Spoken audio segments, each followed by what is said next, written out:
আশা করব আপনারা সকলে ভালো আছেন। আলহামদুলিল্লাহ। যে আমার ফজলি আমের গাছ দেখতে পাচ্ছেন যে পোকায় কুচায় নষ্ট করে ফেলে দেখে পলিথিন দিয়ে রেখেছি।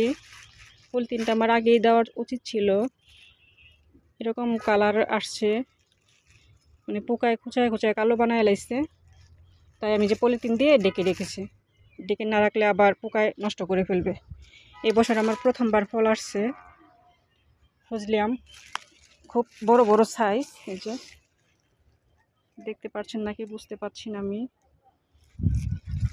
আমি কিনে এনেছি সময় 2টা ঠালা ছিল, আমার পছন্দ হয়নি। তারপর আমি পুটিং করে গাছটাকে জোপড়ানো করেছি। এখন মাশাআল্লাহ খুব কাটিং করে আমি অনেক জোপালো হয়েছে, চতুর্দিক দিয়ে অনেক ঠালা।